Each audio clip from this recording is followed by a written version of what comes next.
Olá a todos, eu peço desculpas pelo nosso atraso, mas tivemos um momento, quem sabe faz ao vivo, com algumas dificuldades técnicas. Bom, essa é uma crise diferente de todas as que já vivemos num passado recente. Primeiro porque ela tem origem na saúde, não na política ou na economia. E segundo porque talvez pela primeira vez as mentes científicas elas são surpreendidas por novas informações a cada semana, por que não dizer a cada dia, né? Enquanto a cura para a pandemia não vem, nós ficamos em assembleia permanente discutindo os vários aspectos que o coronavírus trouxe para a nossa sociedade, para a nossa economia. Hoje, o tema de debate é desafios e oportunidades do varejo pós-quarentena. Nós temos hoje um time excepcional para debater esse tema, que são Renata Moraes Vick, CEO do Grupo CRM, Arthur Greenbaum, CEO do Grupo Boticário, João Pedro Paro, CEO da Mastercard Brasil, e Paulo Correia, CEO da CIA. Eu agradeço os nossos patrocinadores, a Arizona, representada pelo seu CEO Marcos Haddad. A Arizona é uma empresa de tecnologia integrada para a gestão de comunicação e marketing entre agências e anunciantes. Também agradeço a Thier Von Ra, que é aqui representada pelo seu CEO Ivo Von Rath, uma empresa de arquitetura e planejamento que projeta e constrói ambientes com máxima excelência em processos diferentes e inovadores. Também agradeço a Digitale, representada pelo seu CEO Alisson Santos, fundada por ex-executivos da IBM e da McKinsey. A Digitale é uma consultoria de tecnologia especializada em transformação digital e é responsável pela criação da Mônica, que é a nossa assistente de inteligência artificial de Money Report, a primeira de um portal de informações na internet. Agradeço também a Levi, representada pelo seu CEO Jacob Rosenblum e também pela sua vice-presidente Ivana Buzetic. A Levi é uma empresa brasileira de tecnologia que aplica Machine Learning, análise preditiva e People Analytics para melhorar os índices de eficiência dos colaboradores de companhias com altos volumes de mão de obra operacional. Também agradeço o Grupo Comolati, representado por seu presidente Sérgio Comolati, que é um dos maiores conglomerados empresariais do Brasil.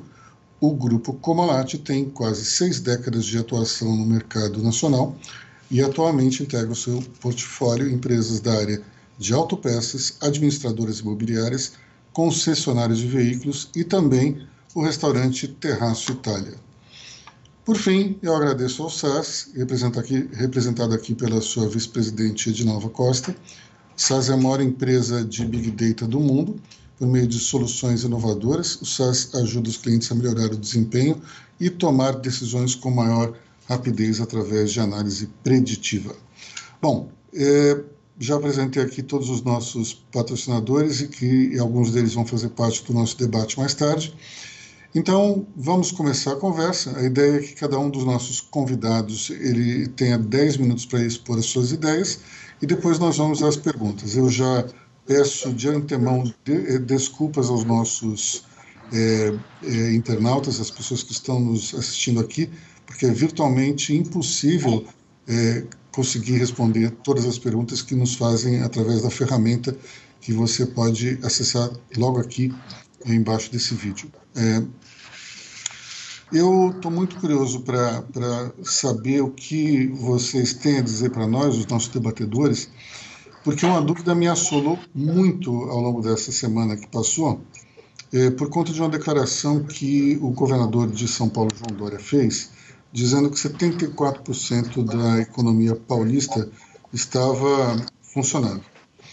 E depois, mais tarde, nós tivemos uma outra declaração feita numa live do CEO da Cielo, dizendo que 70% das empresas brasileiras estavam operacionais. Isso me causou uma certa estranheza, e quem sabe você, especialmente o João Pedro Paro, que daqui a pouco vai se juntar a nós, quem sabe vocês consigam me esclarecer essa dúvida que realmente me deixou meio perplexo. Mas vamos então ao nosso evento virtual. Começando então, Ladies First, Renata Moraes Vick. Renata, por favor, bem-vinda a Money Report. Obrigada, Luiz, é um prazer estar aqui. Tem sido muito rico, né, esses debates. Eu digo que essa crise, como você bem introduziu, completamente diferente de todas as outras que a gente já viveu, principalmente porque ela fere algo que de fato preocupa muito, que é a saúde, né? Então isso assola a todos. É uma crise sem precedentes e que a gente também não consegue mensurar a extensão, né, dessa crise. A gente vem trabalhando com baixíssima previsibilidade e todo mundo aí trabalhando com o pior cenário, mas trabalhando para conseguir bons resultados. Então, se preparando para o pior, mas trabalhando para o melhor. O Grupo CRM, para quem não conhece, é composto pelas marcas Copenhagen, uma marca quase centenária, com 92 anos de tradição, Chocolates Brasil Cacau, uma marca lançada em 2009, completou 10 anos, Lindt Brasil, todas as operações de loja da Lindt ficam sob nossa responsabilidade, e em 2019 a nossa quarta marca, a Cop Coffee, um spin-off das cafeterias Copenhagen, com um plano de expansão bastante agressivo até então. Eu digo que para nós foi muito desafiador, porque nós somos varejo, nós temos 4 marcas, então isso demandou estratégias diferentes, porque cada marca atua num território e tem seu posicionamento muito claro. Então, esse sempre foi um ponto indiscutível aqui dentro, a questão do posicionamento das marcas e a preservação dos seus territórios. Então, a gente precisou criar 4 planos de contingência e a gente tinha ali um desafio ainda maior, que era também conseguir realizar a Páscoa. A Páscoa hoje, dentro do nosso setor, ela representa 30% do faturamento anual da companhia e 45% da rentabilidade dos franqueados. Então, o meu primeiro direcionamento foi a gente, de fato, conseguir trazer um plano muito efetivo para atenuar possíveis perdas que teríamos na Páscoa, e nós conseguimos reagir muito rápido. No dia 18 de março, eu já estava com um comitê de crise instaurado, trabalhando com equipes multidisciplinares e também com o apoio da consultoria Hartman House, que fez um excelente trabalho aqui conosco. A gente já tinha uma governança muito bem estabelecida, então foi muito fácil, a gente conseguiu reagir, colocar o comitê de crise para funcionar e girar catracas, que eu confesso para vocês que a gente levaria num cenário diferente, talvez mais de ano, né, para traçar realmente aí quais alternativas nós teríamos para conseguir fazer uma Páscoa de sucesso. E o primeiro ponto que eu ressalto aqui, que eu acho que pode ser compartilhado, inclusive, com outros, temos aqui Arthur também como franqueador, né, de grandes marcas, com uma rede muito grande, foi a antecipação em relação às informações para a nossa rede. Então, o comitê de crise começou a trabalhar no dia 18, no dia 21, eu já estava com um pacote anticrise formatado, independente se a gente iria levar ali mais 15, 20, um mês, 2 meses para reabrir as lojas, e dando essa tranquilidade para os nossos franqueados de como que a gente iria compor melhor fluxo de caixa para eles. Então, a gente foi com um plano muito robusto, um pouco diferente aí do que a gente tem visto, né? Todo mundo ainda querendo planejar dia após dia. A gente já quis dar essa tranquilidade para o franqueado de como que a gente poderia suportar as operações caso a extensão dessa crise fosse como está sendo aí, né? Já estamos indo aí para quase 50 dias de crise.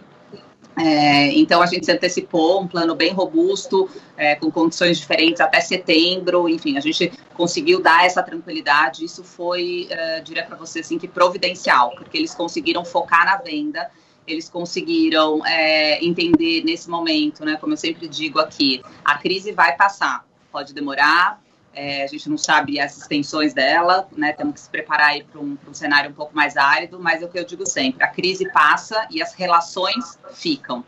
Então, a gente sempre teve esse cuidado de cuidar das pessoas, cuidar das relações, foco no ecossistema, né, que não adianta cobertor curto, cobre a cabeça, descobre o pé, ajuda o franqueado, e não está capitalizado para sustentar uma operação imensa como é a nossa, né? A gente tem fábrica, a gente tem loja, a gente tem marca, então a gente conseguiu passar para eles essa mensagem de que a gente estaria aqui capitaneando tudo isso com foco total na manutenção do ecossistema, e foi realmente incrível, tá? Porque eles se engajaram. Eu acho que nesse momento a cultura da organização, ela grita, e a gente tem uma cultura muito estabelecida aqui, de chocolate correndo nas veias, de paixão, de entrega, de resiliência, e de fato foi o que eles fizeram. Eles foram verdadeiros guerreiros, verdadeiros gladiadores para fazer uma Páscoa com todas as lojas. Esses dados aí que você está trazendo, pode ter certeza que não é do nosso setor, porque a gente está com todas as operações, ficamos com todas as operações fechadas, exceto hospitais, enfim, 35 operações que não fecharam, mas o resto a gente ficou com todas as operações fechadas, ativando as vendas via delivery e via canais online que a gente desenvolveu rapidamente aí, enfim, marketplaces para fazer o last mile com o franqueado. Então foi realmente um plano de contingência para conseguir fazer a Páscoa. A gente começou a Páscoa com uma expectativa de gerar 40% do nosso portfólio. Era, enfim, um plano que a gente entendia que, diante do cenário, era o que seria possível ser feito, mas com muito trabalho, com muita assertividade, falando principalmente a verdade das marcas, do elo emocional, principalmente que Copenhagen tem com seus consumidores, e com os franqueados trabalhando ativamente à base de clientes, e se propondo a fazer realmente uma ruptura na forma de atendimento. A gente gerou 91,8% da Páscoa. Foi um resultado excepcional. Nem nas nossas melhores previsões a gente imaginou que a gente conseguiria gerar mais de 90% da Páscoa. Então foi realmente uma operação de guerra que nós fizemos e que a gente obteve êxito, principalmente porque a gente conseguiu ser muito assertivo na forma de se comunicar e de suportar a rede para que eles tivessem realmente muito engajados e preparados aí para fazer essa transformação. As lojas viraram verdadeiras centrais de delivery, né? A gente deixou de operar lojas para operar verdadeiras centrais de delivery, mas eles realmente foram incríveis e a gente conseguiu passar aí por um momento de muita adversidade, de muita dificuldade e sair vencedor aí pós-Páscoa. Já estamos aqui engajados para também vencer o Dia das Mães, né? Não contávamos com isso, costumamos ser, eu digo que nem otimista e nem pessimista, mas possibilista. E sendo possibilista, a gente imaginou que a gente poderia sim fazer o Dia das Mães, mas a gente tinha um plano B, então já estamos aí, pelo menos temos o legado da Páscoa, com muitos aprendizados que estão servindo de bússola para a gente fazer um Dia das Mães também bastante vencedor. Muito bem. Antes de passar a palavra para o nosso próximo debatedor, eu gostaria também de agradecer a Stefanini, através da sua CEO, Mônica Herrero, presente em 41 países, com mais de 25 mil colaboradores. A Stefanini é a quinta multinacional brasileira mais pulverizada no exterior, está entre as 100 maiores empresas de TI do mundo. E, por fim, também queria agradecer o Arnoldo Correia, CEO da Atman, pela sessão da nossa plataforma. E, por fim, também agradecer o Marco Stefanini, da Stefanini, pelo patrocínio e também pela participação no debate. Bom, vamos lá, então, para o... Para o Paulo Correia, da CIA.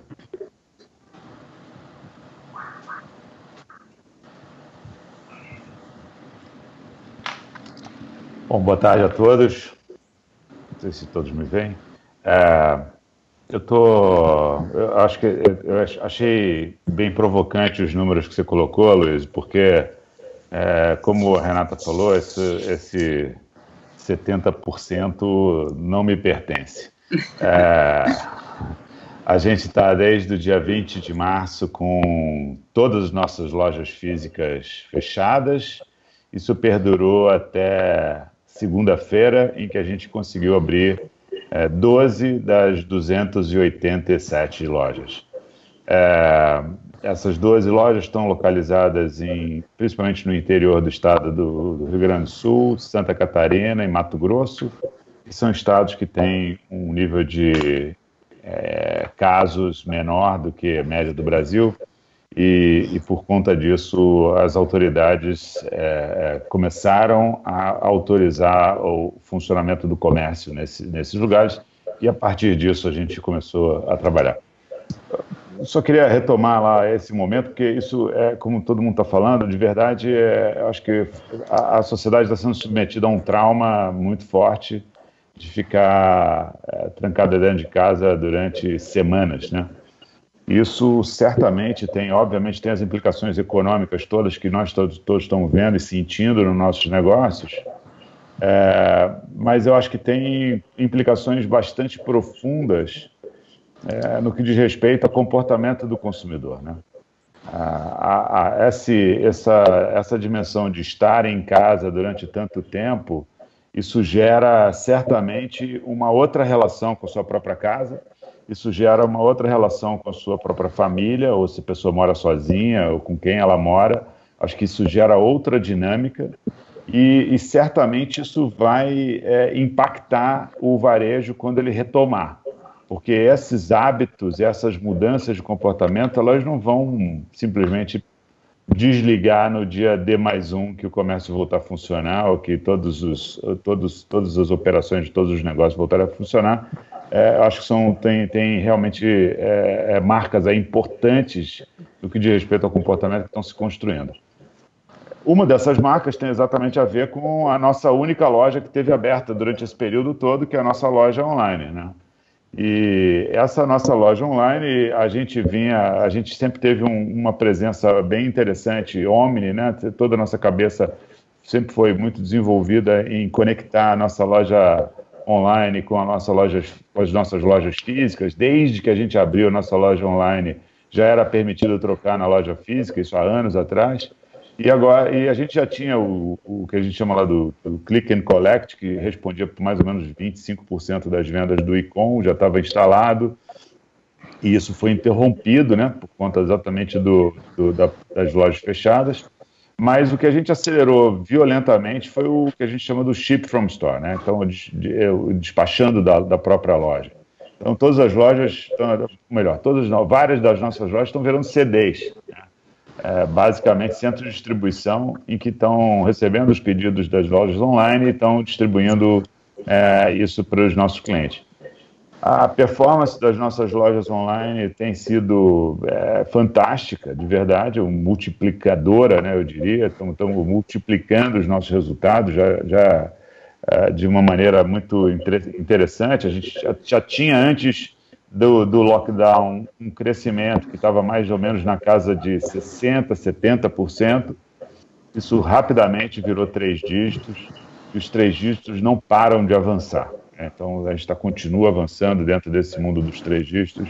Eu acho que a gente tem tido uma dinâmica que eu acho que é a mais interessante de todas dessa transformação, por isso que eu falo dos impactos que isso traz, que é de fazer toda a organização se mobilizar e se energizar para essa única loja que está aberta. Isso faz com que o modelo mental e a forma de focar o negócio comece a se transformar em toda a empresa, né? Desde pensar no nível de sortimento em si, quais são as categorias que são mais relevantes, mas também toda a dimensão de comunicação, a dimensão de distribuição, a dimensão de precificação, tudo geram dinâmicas diferentes para uma empresa que sempre foi eminentemente física, né? Como foi a C&A. Então, essa é uma mudança que certamente veio para ficar. A nossa companhia está muito mais integrada nesse momento, muito mais construída e preparada para esse ambiente novo que está se desenhando. E acho que a gente fez uma ação há pouquíssimo tempo atrás, não sei se acompanharam, mas na verdade foi planejada, mas não tinha um desenho que a gente imaginava que poderia ter, que foi uma ação realmente omni, em todos os sentidos, que a gente era um dos patrocinadores do BBB. E isso, o Big Brother acabou virando um dos pouquíssimos programas ao vivo depois do lockdown, né? Você vê na televisão hoje é uma série de reprises, um dos poucos programas que ainda tinha uma produção de conteúdo e desvinculado daquela série de notícias duras e difíceis que a gente acaba vendo na TV, e a gente acabou levando a C&A para dentro da casa, né? E à medida que isso foi acontecendo, a gente também ativava isso através dos nossos canais digitais, do nosso aplicativo, e o nosso aplicativo explodiu nesses últimos tempos. A gente foi o aplicativo de varejo mais baixado em alguns dias desse mês de abril, batendo aí aqueles grandes nomes, né, do varejo que é multicanal e digital que a gente conhece. Então, eu acho que isso mostra o potencial que esse canal como um todo tem, o potencial que a gente tem de reinventar a companhia. Eu acho que esse é o lema que a gente vem usando, porque por um lado, você tem que olhar com um lado do cérebro e olhar a dimensão de solidez financeira, continuidade do negócio, viabilidade financeira mais consistente com um momento difícil como esse, de baixa receita. Mas, por outro lado, você tem que usar o outro lado do cérebro, gerando e criando novas formas de atuar, novas formas de operar, novos canais, porque eu realmente acredito que todos nós agora somos influenciadores e somos canais. Isso aqui que está acontecendo hoje é uma forma concreta desse novo mundo em que pessoas estão, cada vez mais os consumidores estão escolhendo os seus conteúdos. Você abre o seu Instagram hoje em dia, tem, dependendo do número de pessoas que você segue, você tem a qualquer hora do dia várias opções de lives com conteúdos dos mais diversos, de negócios, a culinária, a arte, filosofia, futurismo, o que você quiser, você vai assistir. Isso numa era em que, no passado, eu sou da era em que só tinham 5 canais de televisão que você podia escolher conteúdos. Hoje em dia temos literalmente bilhões de canais. Isso acho que mostra um pouco dessa pulverização, isso veio para ficar. Isso, para mim, é um dos exemplos dessa transformação que está acontecendo hoje na sociedade e que as empresas vão ter que, de alguma maneira, se reconstruir, se reinventar para poder atender, de fato, essa múltipla canalidade que existe na nossa sociedade hoje e as múltiplas jornadas de consumo que os nossos consumidores vão ter cada vez mais. Onde começa, onde termina, por onde passa, são múltiplas possibilidades. E a agenda de integração desses canais precisa ter um nível de prioridade, né, dentro de cada empresa que realmente vai extrapolar tudo que a gente já estava fazendo até então. Então, ao mesmo tempo que eu acho que são tempos extremamente duros e difíceis em diversas dimensões, mas assim, também como todo aquele contexto, né, cada crise traz um monte de oportunidades. Eu acho que a maior oportunidade para cada um é de se reinventar, de se restabelecer. É como se você restartasse o seu negócio e reconstruísse ele para uma outra sociedade. Eu costumo dizer que aquela sociedade do dia 18 de março, quando a gente começou a fechar nossas lojas, não existe mais. Aquela não vai e também não existirá mais. Não é o dia que abrir, vai tudo voltar ao normal. Não vai voltar ao normal. Vai ser um novo normal, vai ser uma nova realidade, com novos comportamentos, com novos produtos, com novas empresas, com novos serviços e uma nova dinâmica também. Então, por um lado, também acho que é uma excepcional oportunidade das empresas se reorganizarem, reestruturarem e saírem mais fortes ainda pós esse momento crise. Obrigado, Paulo. É aquilo que a gente ouviu em filmes de ficção científica da época, que só havia 3, ou melhor, 5 canais abertos na televisão. É o fim do mundo como nós conhecemos, né? Bom, queria pedir então a participação agora do Arthur Grimbal. Arthur, está aí? Sim, sim. Perfeito. Obrigado, Aloysio, pela oportunidade. Está aqui com meu amigo Paulo, Renata, né? Batalhadora também de cima de franchise, e ambos aqui trabalhando fortemente pelo varejo brasileiro. Acho que nós, para falar um pouquinho do Grupo Boticário hoje, nós somos um grupo que tem 43 anos, né? Nasceu da marca mãe, o Boticário, que hoje é a maior franqueadora independente de setor no Brasil e é a maior franqueadora de produtos de cosméticos, perfumarias e beleza no mundo todo, né? Em 2010, nós criamos o Grupo Boticário, nós trouxemos, então, novas marcas, Eudora, quem disse Berenice, trouxemos novos formatos de operação também, como Beauty Box, que é uma cadeia nossa de lojas que trabalha basicamente com itens importados, em 80% e 20% nacionais.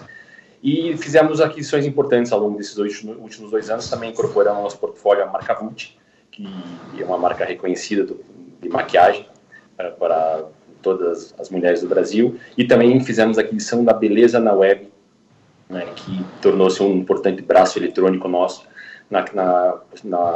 no intuito de poder levar cada vez mais, através desse canal, experiências diferenciadas para os nossos consumidores.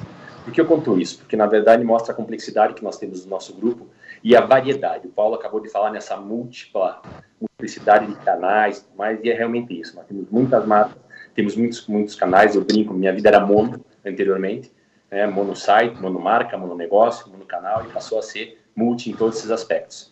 Isso hoje nos traz uma responsabilidade muito grande, porque temos uma presença com mais de 4.000 lojas espalhadas no território nacional das nossas marcas, temos centenas de milhares de revendedoras, trabalhando também com o Eudora e Boticário, tem uma questão de pontos de venda que são acessados por nossa unidade de negócio chamada Multib, que são mais de 35 mil pontos acessados, enfim, uma gama muito grande de parceiros de negócios que estão passando conosco por esse momento, né? E também uma responsabilidade grande porque são 12 mil colaboradores diretos dentro do nosso grupo, e se eu coloco, por exemplo, só a rede de franquias para dentro, a gente vai falar em 40 a 42 mil pessoas. Então, traz aí uma noção da responsabilidade que nós temos ao tocar nosso dia a dia. Não foi diferente da Renata, ou seja, no momento que houve, né, a tomada da situação da crise, corremos também para colocar em marcha nossos pensamentos, ordenar nosso planejamento, e fizemos através de 3 grandes pilares. Um pilar muito importante voltado à segurança de todos os nossos colaboradores, sejam da fábrica, sejam do back-office, seja da distribuição, do varejo. Então, medidas como colocação de todo o pessoal em home office que fosse possível, diminuição de quadros, dotação de equipamentos e EPIs de segurança para que os que estivessem ainda na operação pudessem se manter de uma forma bastante tranquila e segura. Um segundo pilar, que fala da continuidade dos negócios, que medidas nós temos que tomar dentro dos nossos negócios e também com os nossos parceiros franqueados e nossos também parceiros são nossos fornecedores, nesse momento, para poder orquestrar da melhor maneira possível a passagem conjunta de todos nós por esse maremoto que todos nós estamos vivendo.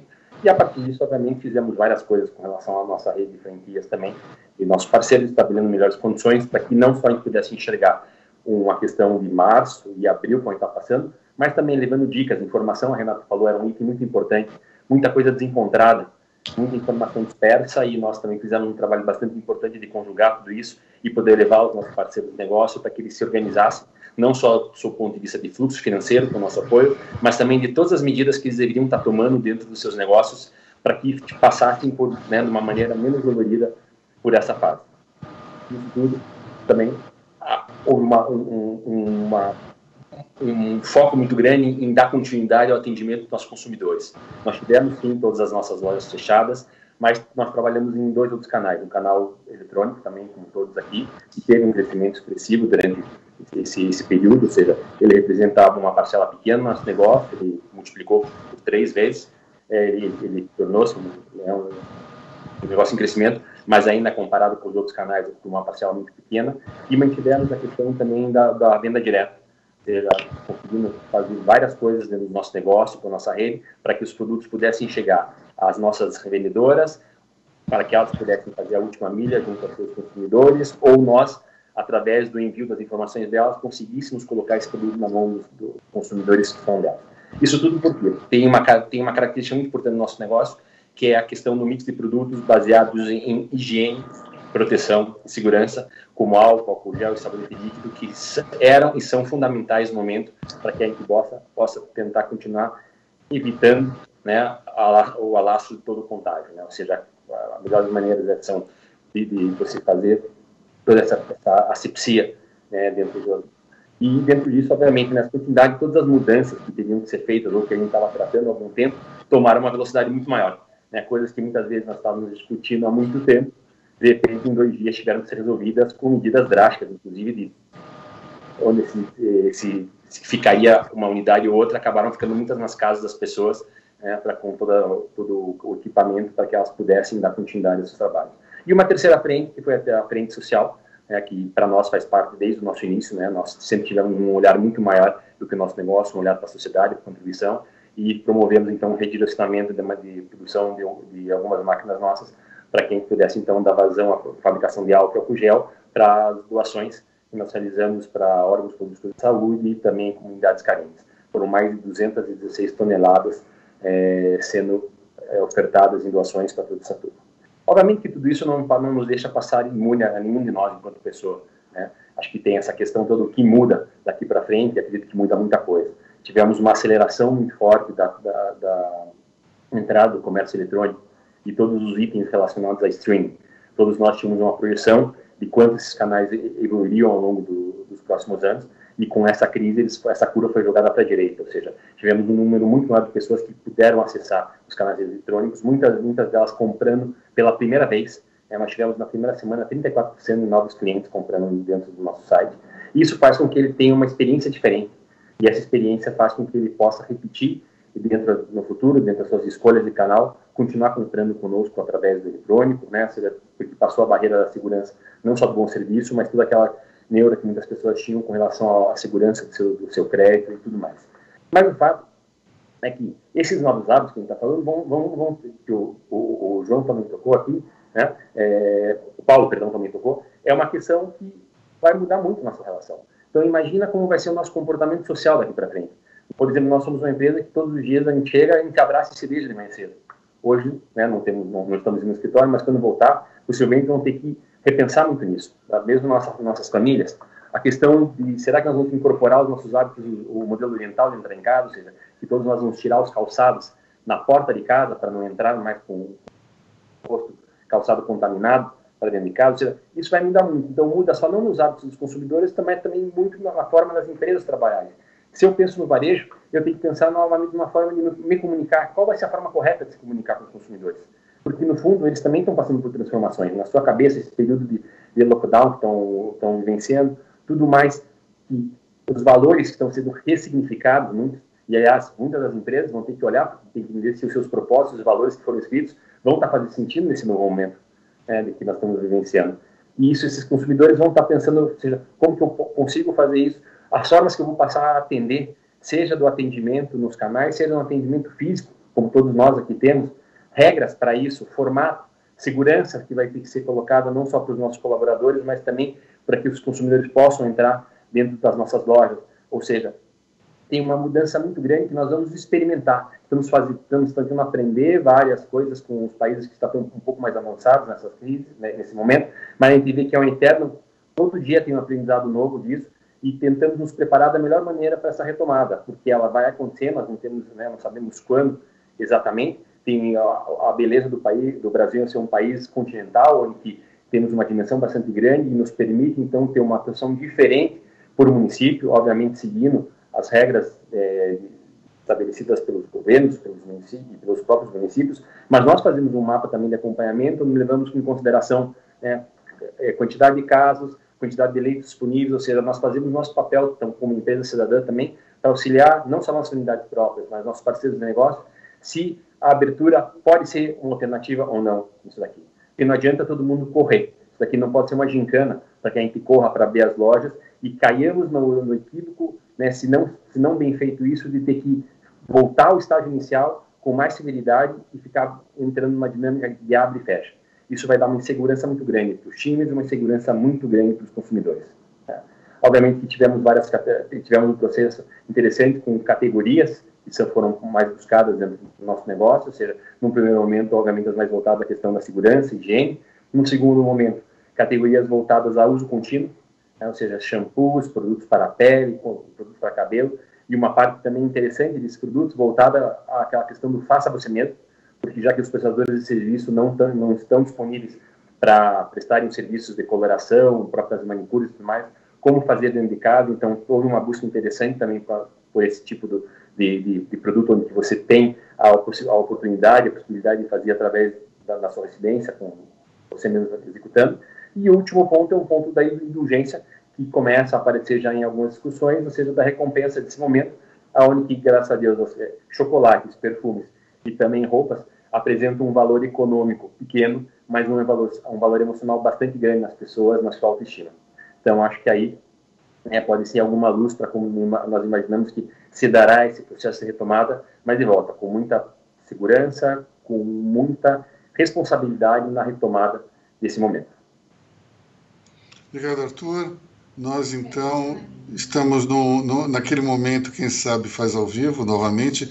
Sabe que depois de fazer vários debates virtuais, eu estou muito mais compreensivo com aquelas coisas que acontecem durante o programa do Faustão, porque realmente parece um trem fantasma, cada curva é um susto, né?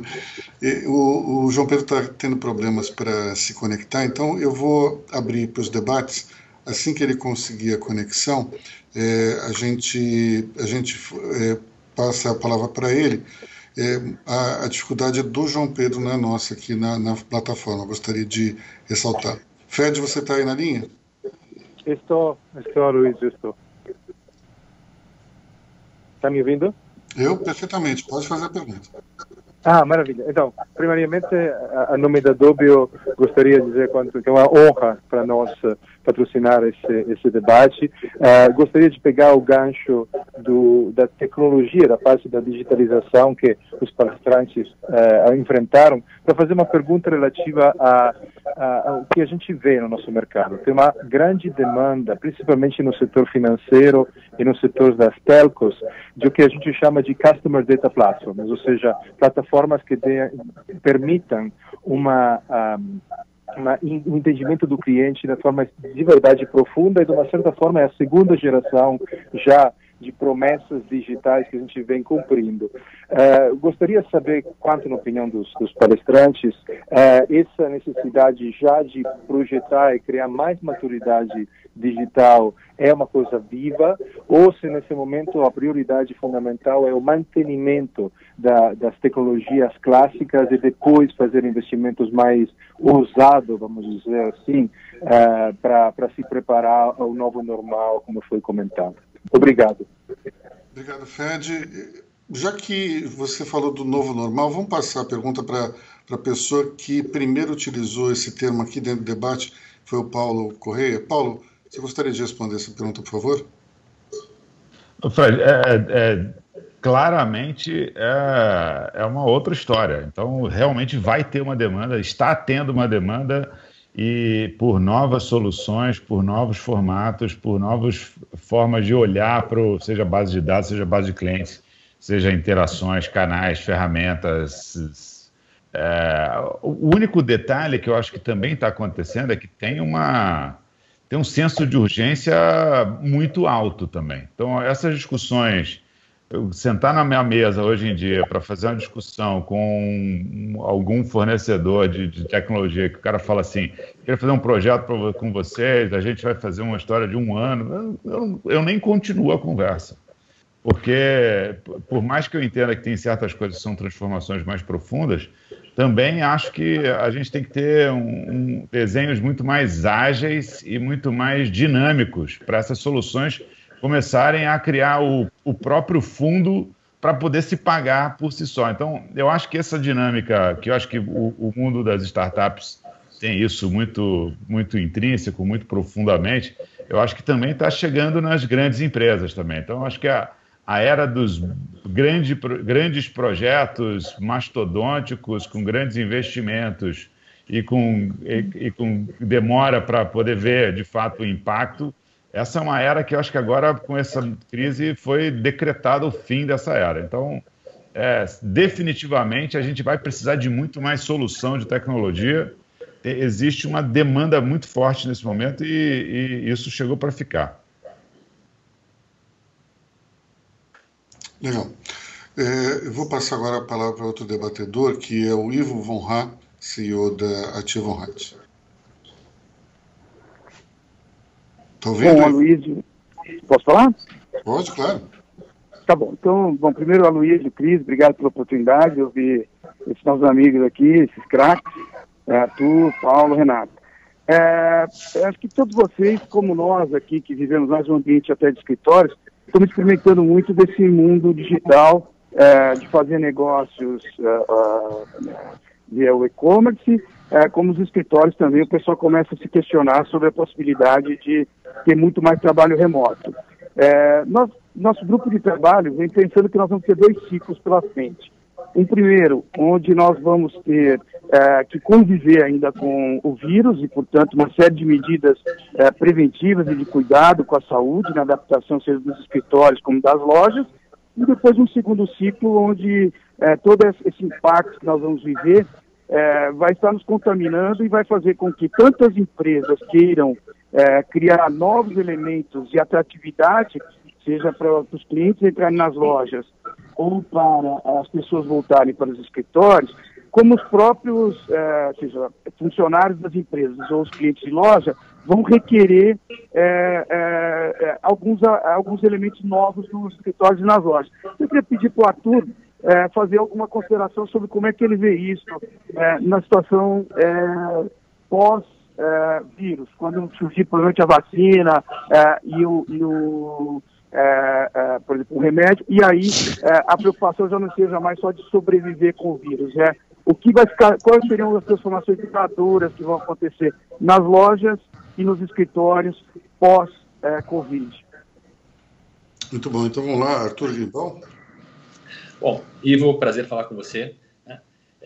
Sim, esse novo momento vai direcionar novas coisas, né? Ou seja, se eu vou para a questão do ambiente de loja, fora todas as questões voltadas aos pontos de vista em relação à segurança, distanciamento necessário, hoje você não pode mais colocar testers à disposição das pessoas, nós tivemos que criar um make-up virtual como uma solução maior para todas as nossas lojas, para que as pessoas possam se maquiar sem estar manuseando o produto. A própria questão nossa categoria é muito cheira, sente, passa, e aí eu tenho que estabelecer novos roteiros, novos produtos ficam confinados atrás do caixa. Ou seja, tem toda uma série de pontos onde que eu tenho que associar o ambiente da loja mais o elemento humano, né? Ou seja, treinar as pessoas e fazer elas entenderem esse novo momento para que a gente possa ter uma boa experiência para o consumidor. Obviamente que isso para frente ele tem ainda mais repercussões, porque não é só pela questão de segurança, mas porque também a gente vai ter que repensar todo o modelo de lojas que existe hoje.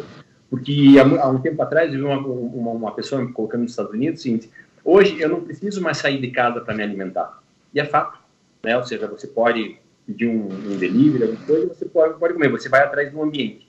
No caso das lojas, também você hoje, né, você não precisa sair de casa para fazer uma compra que você queira. Você vai atrás de coisas que são inovadoras, coisas onde você pode ter uma experiência melhor, e aí passamos por formatos, por equipamentos, você vai atrás de pessoas que possam agregar mais conhecimento, sem masters nas categorias das lojas, para que até auxiliem a entender melhor, a ter uma melhor performance do produto, ou seja, e até histórias mais sofisticadas. Então, fora isso, tem uma questão também que essas lojas, Paulo falou que criou das lojas uma espécie de delivery, todas essas lojas têm que estar conectadas no ambiente de omnicanalidade, onde que vão servir para fazer melhor experiência da loja, para poder contar melhor sobre a marca, para poder fazer a venda local e para também poderem fazer a questão do pick-up in store, ou então fazer com que essas mercadorias possam ser enviadas das lojas para casa dos consumidores. Então, só aí já tem uma mudança importante de cenário e de dinâmica também.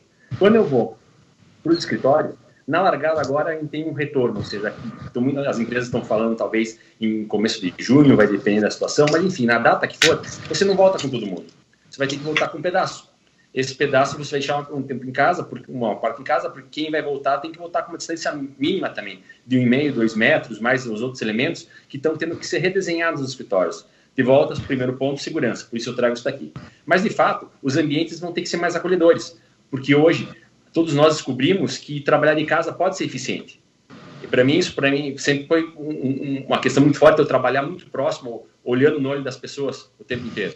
Hoje eu estou conseguindo fazer isso através de ferramentas digitais, mas obviamente que não vou deixar de ter um encontro pessoal. Eu gosto, aprecio muito isso. Nosso negócio é feito em base em relações, a gente vai querer voltar para esse momento também. Mas eu vou ter que reconfigurar os escritórios também para preparar, porque tem que ser atrativo. Se a pessoa consegue trabalhar bem da sua casa e não tem a necessidade de uma interação física em algum momento, o convite que eu posso fazer para essa pessoa para o escritório é através de um ambiente melhor. Apesar que eu brinco, né, que todos nós que estamos aqui em quarentena, na primeira oportunidade vamos querer passar um tempinho no escritório, né, para voltar a uma certa normalidade aí e para poder distanciar um pouquinho das atividades diárias que a gente está enfrentando aqui no dia a dia, né? Então, tem que fazer com que as pessoas voltem e elas vão voltar através de um ambiente mais acolhedor, de uma hipótese que tenha um conforto, um ambiente que inspire, que seja acolhedor e que também traduza o que a marca e a empresa quer falar nesse momento. Então, sim, eu acredito que vão ter várias modificações a serem pensadas pela frente. Obrigado, Arthur. Eu vou agora passar a palavra para mais um debatedor, que é o Marcos Haddad, da Arizona. E você está nos ouvindo aí, Marcos? Estou sim, Luiz. Eu vou cometer aqui uma inconfidência e dizer que o Marcos Haddad é a pessoa mais afetada pela pandemia de todos que estão aqui no debate virtual, todos que estão nos ouvindo, porque ele tinha planejado uma escalada ao Himalaia, ao Monte Everest, e infelizmente isso não vai ocorrer por conta da pandemia. Ele estava treinando duro e teve que, pelo menos, adiar esse sonho tão esperado, né? Vamos lá, Marcos. É verdade, Aloysio. Primeiro, cumprimentar você, Aloysio, é uma honra estar aqui, e gostaria de cumprimentar todos na pessoa do Arthur Grimbal, que temos o Grupo Boticário como cliente e amigos, né? Então, cumprimento a todos na pessoa do Arthur. Realmente eu tive que adiar esse meu sonho de ir para o Everest, vai ser provavelmente, se tudo der certo, em abril do ano que vem, mas é algo que, enfim, a gente não controla, e o que a gente não controla a gente tem que aceitar e replanejar e jogar para frente, não tem jeito. A minha pergunta, Luiz, vai para o Paulo Correia da CIA, né? Ninguém tem dúvida hoje que essa pandemia acelerou absurdamente a mudança do consumidor. O consumidor está diferente, o comportamento do consumidor está diferente. E a CIA, por ser um varejo de moda, ela tem um elemento adicional, que é a questão de tocar no tecido, de experimentar a roupa, de ter o caimento da roupa. E neste momento, né, olhando para a retomada, olhando para esse futuro próximo, como que vocês estão vendo, Paulo, essa volta, né, esse objetivo de conquistar coração e reconquistar a confiança do consumidor, né, para esta retomada, todo esse trabalho de vocês em transacionar conteúdo, de fazer a mensagem certa, na hora certa, chegar para o cliente certo, tendo que atuar na multicanalidade.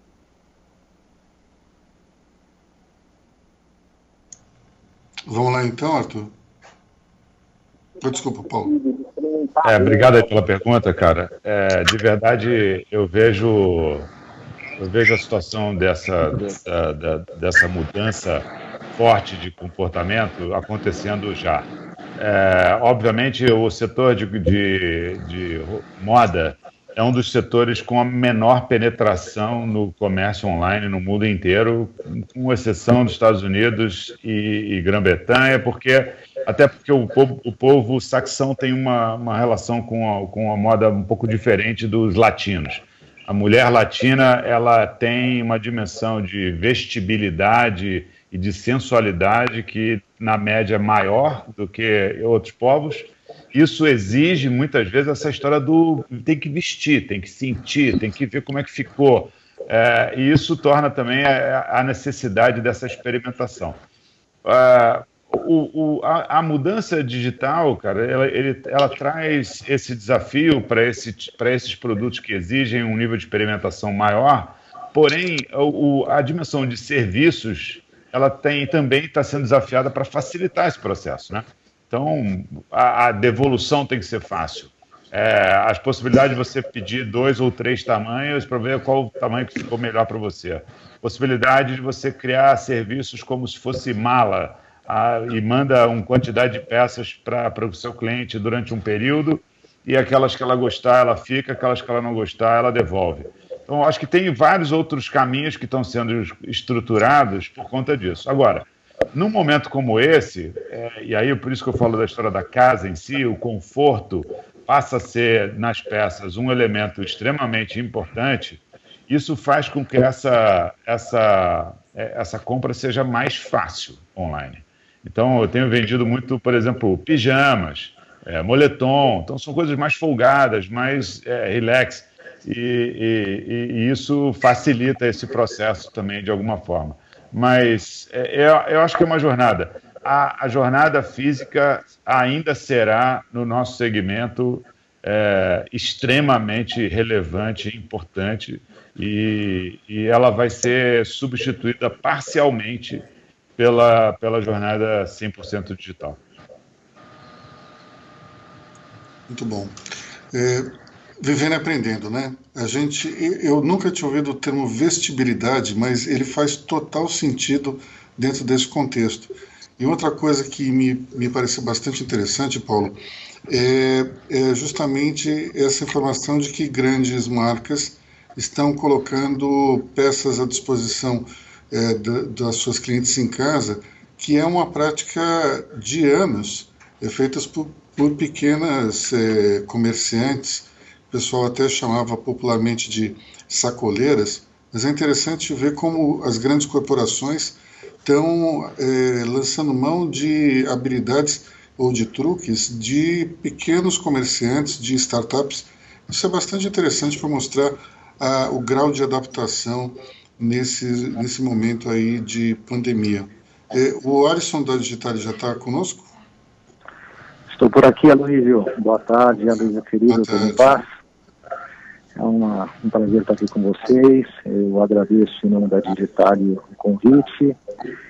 E eu inicio aqui fazendo um comentário, um pedaço que o Paulo comentou, sobre as novas soluções, né? A Digital é uma empresa proveniente aí de IBM, McKinsey, né? E mais um grupo que sentiu necessidade de fazer algo diferente, né? Mudando praticamente 2 itens, né?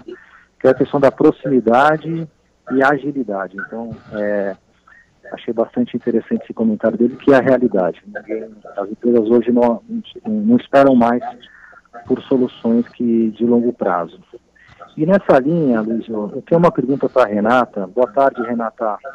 Minha pergunta vai em linha a uma matéria que saiu na Infomone, 7 de março, e eu creio que em tempo não tínhamos ainda a visibilidade de todo o impacto, possivelmente, e achei bastante interessante aqui nesse conteúdo. A gente vê alguma coisa como o grupo tem uma marca muito forte, né, que é a Copenhague, mas criou um histórico de inovação, né? E citado por você, o desafio é continuar inovando e expandindo de forma agressiva, né? Até lista aqui alguns desafios e metas para 2020, que são 15 novas cafeterias, 10 novas lojas da Lindt, 55 lojas da Copenhague e o mesmo número para Brasil Cacau. Minha pergunta para você são 2 pontos, Renata. Como que fica? Já é possível reavaliar pós-coronavírus esse cenário? E o aprendizado também do digital influencia nesse cenário que foi desenhado, que foi aí fundamental para ajudá-los no delivery? Bom, vamos lá, Alisson. Então, assim, a gente tem um contexto de expansão de lojas físicas que vem numa crescente ano a ano. Então, esse número de 2020, ele, na verdade, era uma continuidade de um plano que já estava bastante acelerado. O ano passado foi um ano forte, a gente ampliou o nosso parque em 110 novas lojas, e esse ano a gente tinha como meta aí 125 novas lojas. Quando a gente trouxe a Chocolates Brasil Cacau em 2009 para o nosso portfólio, o objetivo era justamente a gente aumentar a capilaridade sem gerar elasticidade numa marca centenária que tem um propósito muito claro e tem um território muito bem estabelecido, né? A Copenhagen, ela nunca desviou do seu propósito, ela sempre teve um cuidado muito grande em não perder o que ela tem de melhor que é o elo emocional com seus consumidores. Então, eu sempre coloco em perspectiva que é melhor eu alterar tudo ao redor dela do que alterar ela, né? E foi o que a gente fez, tanto com a chegada de Chocolates Brasil Cacau, não sei se todos sabem aqui, mas acho que é uma oportunidade, acho que é um grande aprendizado também para esse momento. A gente só conseguiu estabelecer essa parceria estratégica com o Lindt justamente por trabalhar de forma tão rígida a questão dos territórios das marcas. Então, Lindt hoje não tem nenhum parceiro em nenhum país, né? Todos os países são operados diretamente pela Suíça e o Brasil é o único país com o qual eles fizeram uma parceria estratégica justamente por entender a atração que a gente dá para a expansão, sem, com isso, comprometer o território e posicionamento das marcas. Em 2019, a gente vem justamente com o Cop Coffee, também nesse objetivo de como é que eu coloco o Copenhague em mais momentos da jornada do consumidor, sem para isso ter que, mais uma vez, gerar elasticidade em Copenhague, né? Então, a Cop Coffee vem com outro portfólio para estar em outros momentos, principalmente em centros empresariais, que é algo que a gente já está aqui no nosso comitê avaliando, porque a gente tinha um plano muito ousado no próximo ano aí de mais 150 operações, que provavelmente a gente vai ter que repensar essa operação, porque ela demanda fluxo e ela demanda centros empresariais bem adensados, e a gente sabe que tudo isso era uma realidade pré-Covid, né? Pós-Covid isso altera bastante. Em relação aos meios digitais, como o Paulo falou, para chocolate não é diferente, ainda era muito incipiente, né? As pessoas gostam do contato físico, da experiência na loja. Eu tenho um drive muito forte que é o café, né? Então as pessoas, é um programa ir na Copenhague, é um programa ir na Brasil Cacau, então depois do almoço tomar um café. Então é um produto, na verdade, mais de oportunidade do que de compra programada, né? Exceto em datas sazonais, que aí sim eu tenho uma programação do meu presente, mas no dia a dia não é uma compra programada. Dificilmente alguém sai de casa dizendo, hoje eu quero comprar uma minha benta, né? Eu estou no shopping porque eu tenho que comprar uma roupa para minha filha e eu amo Copenhague, eu entro na loja e consumo minha benta. Então, foi um grande desafio, como é que a gente gera recorrência sobre um produto de impulso, né? Porque é um produto de impulso, as pessoas precisam ali ser o tempo todo acessadas. E aí, até trazendo um pouco da reflexão que o Paulo trouxe, né, dos modelos ágeis, a gente sempre teve muito estabelecido isso aqui. Eu brinco que a gente é uma senhora startup de 90 anos, porque a Copenhagen, de verdade, ela nunca teve o óbvio no centro da estratégia, até talvez por essa necessidade de sempre, o tempo todo, reavaliar tudo ao entorno dela para não mudar ela, fez com que o nosso mindset de inovação fosse realmente sempre muito nutrido. Então, não foi difícil, de verdade, para a gente ir para um plano de contingência, né? A gente não teve que, primeiro, quebrar paradigmas, a gente já foi ali para um plano bastante consistente, mas cada vez mais, como o Paulo colocou, o acesso à informação do seu consumidor é fundamental. A gente tem hoje 2 milhões de clientes cadastrados no nosso COP Club, que é o Programa de Excelência Copenhagen, né, o nosso CRM, e foi muito assertivo, porque o que a gente vem sentindo também na mudança do consumidor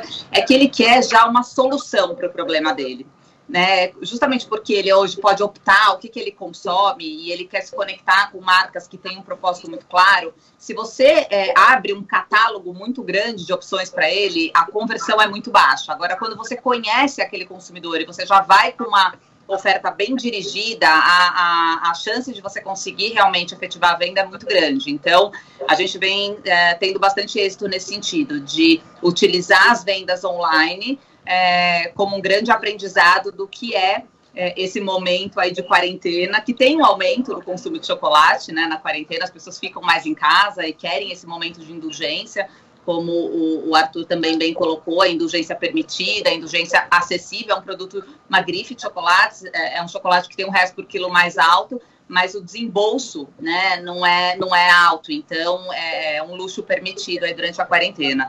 Então a gente usou sim esse nosso, vamos dizer assim, conhecimento da base de clientes para trazer estratégias enquanto as lojas aí continuam fechadas. Renata, enquanto você falava, eu lembrava aqui justamente da tua loja perto do meu escritório, onde a gente sempre parava para tomar um cafezinho depois do almoço, e eu fiquei com a super vontade de experimentar aquele brownie de inhabenta que você disse que ia lançar com os cafés da linha Coop. Infelizmente, entrou a pandemia e eu não pude experimentar, mas eu fiquei com isso na cabeça. Estou te devendo. Assim que tudo isso terminar, a gente vai lá na Coop Coffee e você experimenta, porque realmente é delicioso.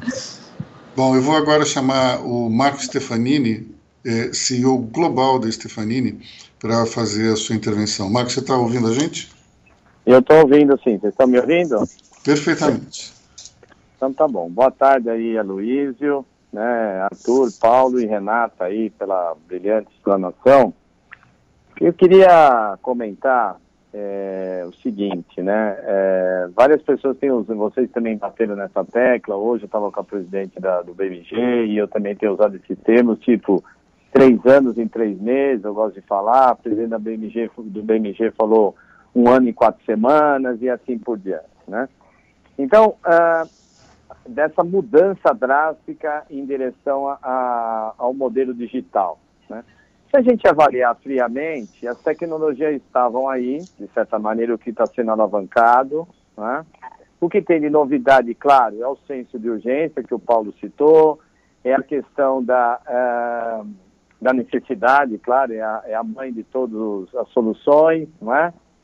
Mas reforça muito aquilo que eu, apesar de ser tecnologia, sempre bati muito na tecla da questão da transformação cultural, né? Na prática, modelo digital, transformação digital é uma questão de mindset, a tecnologia apenas apoia, né? Então, e o Paulo até citou do outro lado, não dos clientes, mas dos provedores de tecnologias, também numa visão antiga, muitas vezes alguns deles querendo aqueles projetos enormes, longos e com retorno duvidoso, né? Do lado de vocês, quais seriam as experiências que vocês poderiam compartilhar de quebra de paradigma interno, né, para exatamente acelerar e que seja uma experiência positiva, para continuar essa aceleração, mesmo quando, vamos dizer assim, ele perde um pouco a necessidade de curto prazo? Bom, eu vou dirigir essa pergunta, então, para o Arthur Grimbal. Arthur? Acho que temos alguns exemplos, né, Marcos? Prazer falar com você. Né? E a própria questão desse falar do comportamento, né? A gente tinha várias coisas que a gente estava olhando, meu time estava dizendo, não, a gente tem condição de fazer, mas não precisa ser, a gente tem um tempinho para fazer, que do dia para a noite esse tempinho acabou. Essa própria integração que a gente faz a partir da possibilidade das lojas fazerem um faturamento através do comércio eletrônico, cupons, a própria questão do WhatsApp, integrado para as meninas poderem acessar seus clientes e realizarem vendas, o que a gente chama de omnichat também, integrando os canais e mais do que tudo, fazendo com que todo o processo de venda possa ser realizado através de uma conversa da consultora à distância com a cliente, fechando toda a operação. Então a gente teve vários dessas coisas que estavam sendo conversadas, tá? Que de uma hora para outra tiveram que ser realizadas. O comportamento mudou, tipo, parece que do dia para a noite a água bateu na bunda, né? Todo mundo teve que sair correndo para realizar. E aí você tem uma questão das organizações que fala também muito com o ego das pessoas, né? Sendo aberto aqui, todos nós temos ego. E tem a questão, não, eu realizo isso, eu realizo aquilo, não pode ser.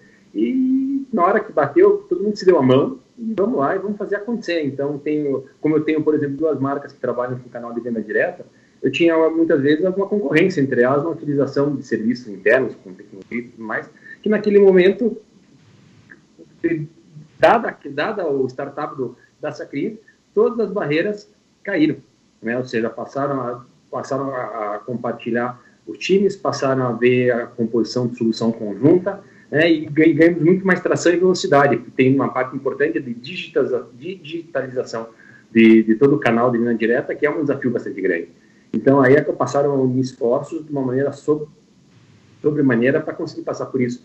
Posso dar outra questão de decisões do ambiente, ou seja, a gente tem uma força de vendas que trabalha à distância, né, junto às revendedoras e tudo mais, e aí estava discutindo que modelos, que sistemas e aonde ficaria isso daí. E essa discussão, cada um fazendo uma defesa, né, enorme, deveria ficar em São Paulo, deveria ficar em Curitiba. Aconteceu tudo isso e não ficou nem em São Paulo nem em Curitiba, porque em Curitiba ficou na casa das pessoas em 2 dias. com toda a mudança, com toda a questão dos equipamentos e tudo mais. Então, várias dessas questões de transformação foram extremamente aceleradas. Por quê? Porque todo mundo se focou, então, na principal equação do modelo digital, né, da mudança de cultura, que é qual o problema que ele tem que resolver. Qual o problema do cliente nós vamos facilitar. E, a partir disso, tomar decisão através de uma jornada e de meus pontos de fricção. E não mais a partir de uma questão olhando dentro da própria empresa, vendo quais os movimentos que a gente ia fazer. Então, quando você traz que o problema não é meu, não é seu, e é um problema, é uma resposta que a gente tem que dar em conjunto, você ganha uma aceleração bastante grande na adoção das questões digitais e as outras mudanças importantes que têm que ser feitas. Ok. Antes de passar a palavra para o nosso próximo debatedor, no caso, uma debatedora, eu recebi um comentário aqui pela plataforma que é para a Renata Vick, é do Celso Vergeiro, da AdStream. Renata, ele diz o seguinte, que o que você falou não é exatamente verdade, porque ele sai de casa com um propósito específico de comprar em abenta e bala de leite. Então, o que você está dizendo que é uma compra mais por impulso, no caso dele, pelo menos, não é verdade. Então, excelente. Então, vamos lá. Eu queria agora chamar nossa próxima debatedora, que é a Nalva Costa, vice-presidente do SAS. Nalva, muita saudade de você, do Armando, tomar um uísque na varanda, mas, enfim, a vida continua, a pandemia causa isso mesmo, né? Verdade, saudade de vocês também, né? Só, o uísque está aqui, viu, preparado, aguardando. Bom, primeiro quero realmente parabenizar você, a Luísa Cristina, por mais um evento virtual, mais com essas feras do varejo. É a menor dúvida que é um prazer por estar patrocinar esse evento.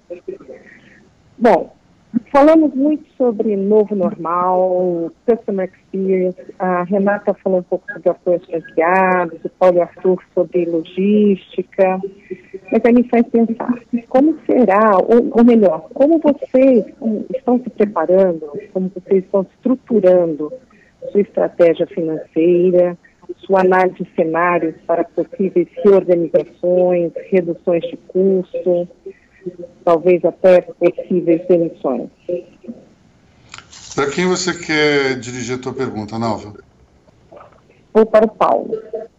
Vamos lá, Paulo. Então, como é que vocês estão se preparando do ponto de vista financeiro para o pós-isolamento? Nalva, obrigado pela pergunta. A dimensão da preparação para esse momento, a gente, obviamente, construiu diversos cenários, né?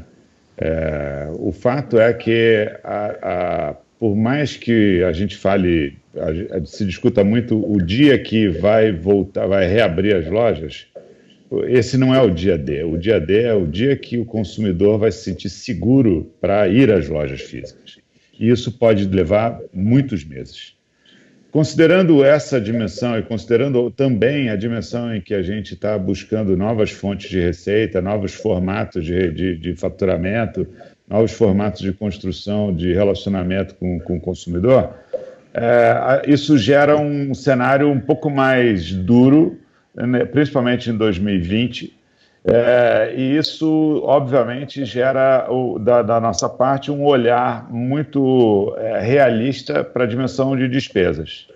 E isso, obviamente, a gente vai passando pedaço por pedaço do nosso negócio, linha a linha do nosso P&L, e tentando encontrar maneiras de ou reduzir custos por preço unitário do serviço ou do produto comprado, ou reduzir custos por volume do serviço ou os produtos comprados, nem que seja temporariamente, porque também acreditamos que isso é uma jornada, em tese, temporária, né, que a gente vai viver. Então, como criar soluções que consigam diminuir a intensidade desses faturamentos ou dessas despesas, para que isso, mas ao mesmo tempo manter a estrutura e relacionamento para a gente continuar num nível normal, provavelmente a partir de 2021. Então, eu acho que esse é um pouco da forma como a gente vem olhando todos os assuntos. Obviamente que alguns assuntos são diferentes, não são todos tratados da mesma maneira, né? A dimensão, eu tenho uma hierarquia lá, no primeiro degrau dessa hierarquia, o topo mais alto dessa hierarquia é o meu time. Então, a gente está tentando, a gente aderiu ao movimento Não Demita desde o princípio, o Arthur também, acredito que outros colegas aqui também, mas a gente tem como uma premissa de, principalmente nesses próximos 2 meses, abril e maio, a gente não vai fazer nenhum tipo de demissão em massa. Então, a gente não está demitindo e não pretende demitir nesse primeiro momento, mas, obviamente, a partir daí, a gente não sabe exatamente como vai ser a retomada, como vai ser a velocidade do comércio e qual o nível de ajuste a gente precisa fazer, se for necessário. A gente tem utilizado alguns desses instrumentos que o governo lançou, como a MP 936, com suspensão do contrato de trabalho em alguns casos, redução de jornada em outros casos. Isso, obviamente, também traz mais viabilidade para a manutenção dos empregos e das pessoas. E assim vai na nossa hierarquia. Nossos fornecedores diretos são também os nossos parceiros nessa jornada muito forte. A gente vive de produtos, vem de vender produtos, então eles estão muito juntos conosco nessas soluções, a gente vem ajudando eles a encontrar soluções, e a partir daí também temos os nossos fornecedores, que a gente chama de serviços indiretos, que a gente vem discutindo caminhos e formatos novos de continuar a nossa jornada, mas necessariamente revisitando os volumes de faturamentos e contas esperadas para o ano de 2020. Obrigado, Paulo. Eu vou passar, então, a palavra para o Jacob Rosenblum. Jacob, você está nos ouvindo? Estou ouvindo. Vocês estão me ouvindo? Diretamente do Pantanal para o nosso debate virtual, é isso? Isso foi um segredo, Aloysio. Não é para você contar isso, não. Pode ser. Você sabe que com jornalista não tem segredo, né, Jacob? Verdade. A gente inventou outro estilo de confinamento aqui. Então, mas obrigado pela oportunidade. Perfeito. Bom, Aloysio, a minha pergunta, na verdade, é para o Paulo. Fico feliz que ele mencionou demissões, que ele falou um pouco sobre os parceiros. Somos parceiros de automação da CIA já há alguns anos na fábrica de talentos. Uma coisa que no Brasil sempre foi muito santo é justamente o assunto do emprego, né? E durante muitos anos, os novos formatos de contratação, que seja trabalho intermitente, que seja trabalho temporário, que seja cartão verde, amarela, essas coisas, estão vindo muitos novos formatos mais flexíveis. E fora do Brasil, o varejo tem se aproveitado muito no mundo inteiro. Então, a minha pergunta para o Paulo e até para os outros é que vocês acham que esse choque de mão de obra de gente vai criar uma maior propensidade para o varejo aproveitar de mais flexíveis formatos de contratação? Jacob, primeiro, tudo bem, bom te ver aí, cara. Obrigado pela nossa parceria. Realmente é uma história muito interessante lá na nossa fábrica de talentos. Eu acredito que sim, cara. Eu acho que, como o Marco falou, a necessidade é a mãe de todas as soluções, né? Ao final, esse formato hoje que a gente tem é um formato extremamente engessado e que gera, de fato, menos emprego. Isso, acho que essa a solução exige essa maior flexibilização. Essa é a melhor maneira da gente conseguir manter essas necessidades novas de uma sociedade nova. Precisa haver outros formatos, a gente precisa viabilizar esses outros formatos. Tem vários experimentos já acontecendo nesse sentido, mas ainda é uma história sofrida, discutida. Sindicatos se posicionam muitas vezes de uma maneira mais irredutível, mais inflexível, e a gente precisa realmente abrir essas outras portas. Isso, para mim, é a melhor maneira da gente avançar com esses assuntos e poder, de fato, criar e gerar empregos nesse país. Obrigado, Paulo. E agora a gente vai ao momento que todos esperavam, João Pedro Paro finalmente conseguiu se conectar. João, você está nos ouvindo? Sim, te ouço muito bem, Luiz. Eu estou acompanhando, embora... Primeiro, desculpa pela minha incapacidade de me conectar antes. Aí tive várias dificuldades. Eu estou ouvindo desde o começo, a oportunidade de ouvir o Arthur, o Paulo, a Renata. Parabéns para vocês, parabéns a Luiz, o Cris, muito obrigado pelo convite. É um prazer estar aqui com vocês e, mais uma vez, mil desculpas aqui. Bom, eu acho que você não conseguiu pegar desde o início. Eu queria fazer uma pergunta, assim, para tentar balizar a tua conversa, que é a seguinte. O governador João Dória disse que, na semana, que 74% da economia paulista estava em funcionamento. E, numa live recente, o CEO da Cielo afirmou que 70% das empresas brasileiras estavam operacionais. E, pelo consenso que eu percebi aqui dos nossos palestrantes, nas empresas que eles comandam, isso não aconteceu. Mas você que tem um instrumento de pagamentos na mão, pode nos dar um esclarecimento do que exatamente se passa na avaliação, tanto do governador como do presidente da Cielo. Existe mesmo essa quantidade, esse percentual alto de empresas em operação? Me parece que talvez se passar um cartão para uma compra online, isso significa que está operacional. Se cai uma compra, digamos, em prestações, isso também está operacional, e me parece que o faturamento de todos caiu bastante, né? Então, se pudesse nos esclarecer, também falar como é que você está vendo todo o cenário macroeconômico em função da pandemia. Luiz, obrigado pela pergunta. Eu acho que a primeira coisa, nós como Mastercard, nós acabamos de divulgar nossos resultados ontem, então dá para a gente falar bastante aí para vocês sobre várias coisas que estão acontecendo nesse momento, inclusive não só no Brasil, como em outras partes, se for de interesse de vocês. A primeira coisa que nós nos preocupamos todo o tempo com esse assunto de pandemia foi com as pessoas. Eu acho que todos vocês tocaram no assunto, acho que esse assunto era o mais relevante, se adaptar a essa nova realidade. Embora nós tenhamos sempre operados com home office, ter isso como uma prática também incentivada, mas eu acho que no momento que ele vira uma realidade é um pouco diferente, né? Nós conseguimos fazer todas as adaptações necessárias e sim, conseguimos evoluir bastante bem. A gente está muito feliz de ver que toda a nossa equipe está bastante bem. Nós tivemos muito poucos casos ao redor do mundo, com todo o nosso controle, foram bastante eficientes. Com relação ao mercado em si, nós ontem até abrimos uma coisa que a gente normalmente não abre, que a gente falou um pouco além do trimestre, né? Então, o que a gente está vendo é o seguinte, é óbvio, Luiz, quando eu olho o número do comércio como um todo, vamos dizer, de vendas, não só comércio, todas as práticas que a gente olha, é fácil de falar que todo o segmento de T&E, ou seja, transporte, viagens, etc., restaurantes, tal, caiu significativamente. É fácil de falar que o supermercado manteve a sua rotina, farmácias, etc. Então, tudo isso a gente está vendo nesses números. Quando eu olho o número como um todo do Brasil, nós divulgamos o Spend & Pulse, o negativo foi 4% mais ou menos no primeiro TRI, tá?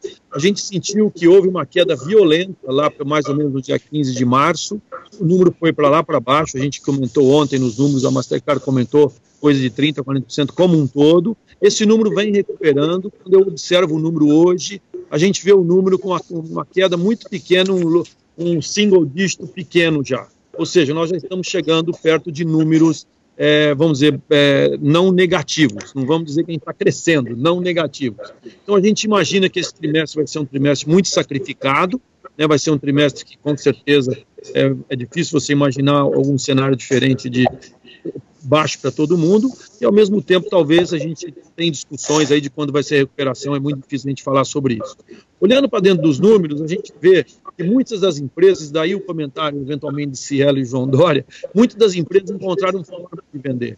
Tem empresas que a gente conversa, que as pessoas dizem, puxa, eu virei digital, antes eu vendia, claro que o digital representava um percentual pequeno para mim, hoje eu estou vendendo quase tudo digital, até aí você não está falando muita coisa de novidade, mas o fato é que ele está conseguindo chegar em faturamentos mais próximos dos números que eles tinham antes do evento, antes da pandemia. Então, ou seja, as pessoas encontraram caminhos e estão encontrando forma. É todo mundo que está nessa pegada? É claro que não, mas tem bastante gente que já está nessa pegada. Quando você olha, a gente divide em 6, 7 clusters, tá? Para você ter uma ideia. Quando a gente olha no clusters comércio, cluster comércio tem supermercado, farmácia, etc., que está tudo super bem, mas você tem outros segmentos, por exemplo, o do Paulo, que está mais afetado, que está encontrando outras formas de vender. Você tem um segmento de material de construção que está mais ou menos ativo, né, não tão ativo, mas está ativo. Então você tem algumas coisas dentro do comércio. Quando você vai para o mundo do transporte, a parte de transporte em si prejudicado, mas quando você olha Uber, você olha esse tipo de coisa, também foi bastante afetado. Eles estão trabalhando com números bem mais reduzidos e hoje tem algum tipo de recuperação, mas longe de ser o patamar que eles andavam anteriormente. Claro que você vê hotel, essas coisas bastante prejudicado. Enfim, eu não diria para você que é 70% aberto, eu diria que pode ser, esse número é difícil a gente dizer. Eu estou dizendo, tem transações, quando a gente olha, mais do que isso em todos os clientes que nós temos. Você pode dizer uma transação. Então, o cara está fazendo alguma coisa. Isso não quer dizer que está aberto ou está fechado. Eu acho que as pessoas encontraram formas de vender.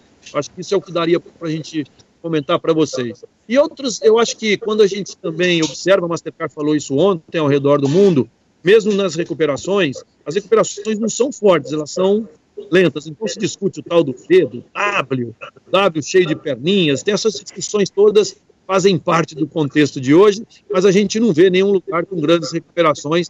Todos os lugares as recuperações são muito lentas e tem setores que tomam muito mais tempo para recuperar. As pessoas se sentem, estão com medo, na verdade, né, e querem se comportar diferente, que muitos de vocês falaram já na exposição de vocês. Bom, eu vou pedir para o Marco Stefanini, que quer fazer mais uma intervenção, entrar na linha. Marco, você está nos ouvindo? Estou ouvindo, sim. Vocês estão nos ouvindo? Está me ouvindo? Sim, perfeito. Está me ouvindo? Pode ir. Então tá bom. Sim. João, boa tarde aí. A gente tem sido aí parceiro, né? Tudo bem? Pela Orbital, meios de pagamento, tudo. Você não acha que seria interessante você comentar com os ouvintes aí de soluções, quer dizer, situações, inovação, soluções digitais novas que a Mastercard pode prover ao mercado? Que eu sei que a Mastercard já vem trabalhando há anos nesse mundo digital e agora ele chegou e avançou, né? Se você quiser compartilhar alguma dessas ideias aí, acho que é um bom momento, né? Sim, Marcos, obrigado aí pela pergunta. Acho que tem algumas coisas que são realidades hoje no mercado, não só aqui, como ao redor do mundo. Ontem eu divulguei uma pesquisa, vou falar primeiro dos pagamentos por aproximação. A necessidade e o desejo do consumidor. Nós vimos aí pela pesquisa, pesquisamos 17 mil pessoas ao redor do mundo, foram vários países aí, 17 países, ou seja, nós fizemos uma pesquisa bastante abrangente, e no mundo todo isso hoje virou como que um desejo de todo mundo. Queremos pagar por aproximação.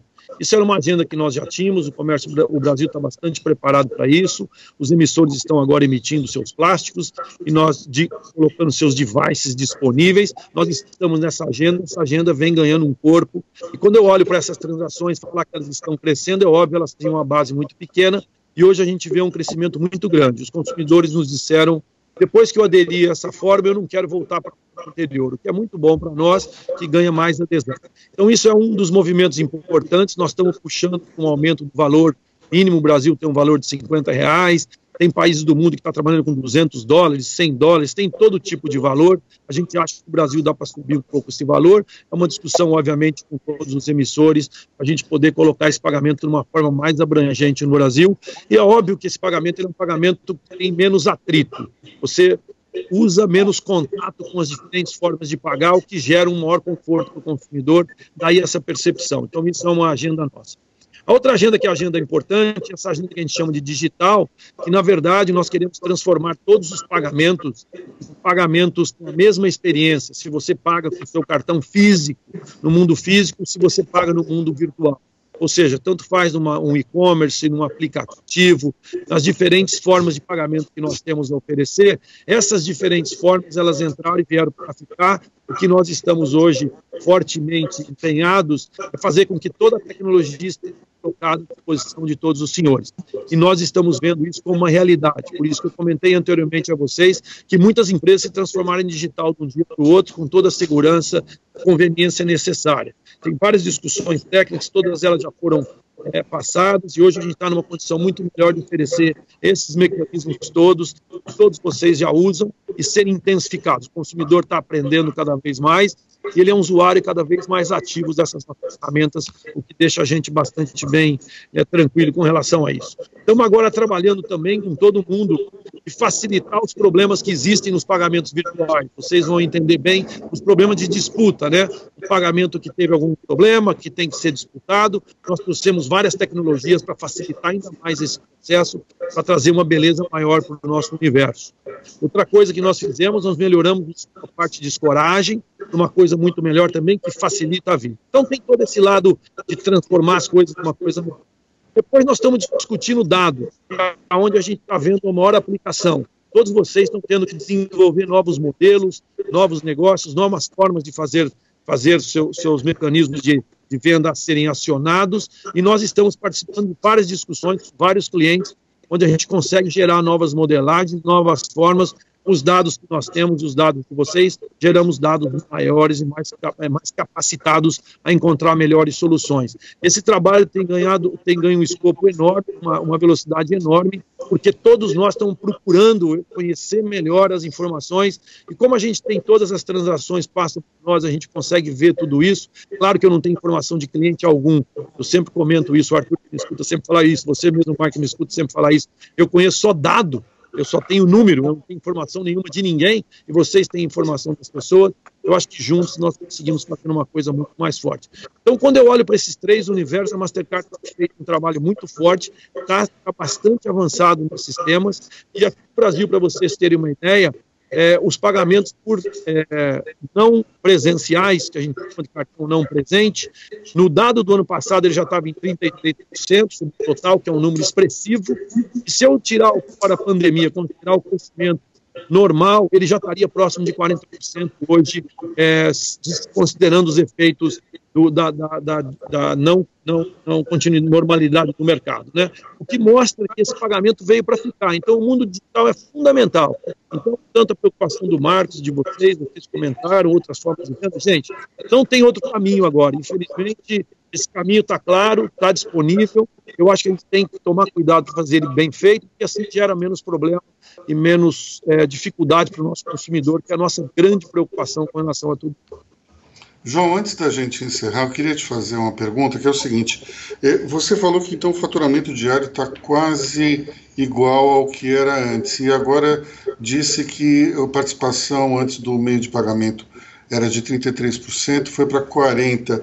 Eu recebi várias mensagens aqui pela ferramenta de pessoas dizendo que o faturamento das suas empresas está muito abaixo do que estava antes, inclusive duas empresas que são que vendem exclusivamente pelo mercado digital, pelo mercado online.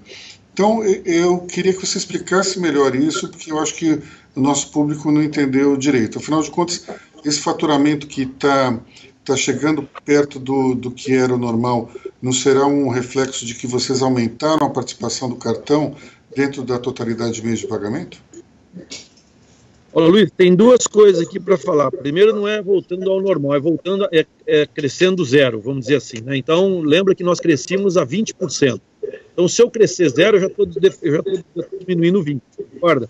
Então, essa é a primeira coisa que a gente tem que tomar em consideração quando a gente olha para esses números todos que nós estamos falando, tá? Então, o número do ano passado seria 20% maior, ele está, entre aspas, 20% maior, para ser simples aqui no raciocínio nosso. Claro que o meio de pagamento vem aumentando, sim, a sua participação, tá? O que nos ajuda também, nesse momento de pandemia, mais ainda, tá? Isso é verdade, mas esse número que eu estou falando para vocês, ele desconsidera esses efeitos, porque senão ele não faria sentido. O que acontece é que tem alguns segmentos que estão crescendo bastante e que representam muito na nossa vida. Esses números são públicos, vocês podem saber, por exemplo, o setor de supermercado, farmácia, etc., estão indo bem, representam mais ou menos 1/3 do negócio, tá? Do consumo de família, mais ou menos, números arredondados, tá? Então, se esse 1/3 está indo bastante bem, ele puxa um pouco o resto, né? Então, quando a gente fala do número, a gente está falando overall, eu não estou falando especificamente de um segmento ou de outro, eu estou falando de número genérico. Quando eu olho para segmentos, eu vejo segmento ativos, você tem de tudo aí nesse momento de confusão. Você pega um setor importante de combustível, está bastante negativo, porque as pessoas estão se locomovendo menos. Então, você tem várias informações aí dentro. Quando você coloca all-in, você gera um número que está 20% menor, embora crescendo do zero, que é o que eu estou falando, né? Não está nesse número ainda, mas está próximo dele, né? Próximo dele tem um dígito aí, negativo. Então, quer dizer, a gente está vendo esse número chegar, já daqui a pouco a gente vai ver crescer de novo, vai demorar um pouco, eu disse anteriormente também, não imagino que a gente vai ver números positivos agora, o mês que vem, a semana que vem, esquece isso. Eu acho que tem um tempo grande ainda para a gente começar a ver números positivos aí pela frente. Agora eu entendi melhor, João, muito obrigado, viu? Bom, eu vou então encerrar nossa transmissão de hoje. Já estamos com 1h31 de debate virtual. Acho que já desafiamos muito a paciência e a disponibilidade de todos.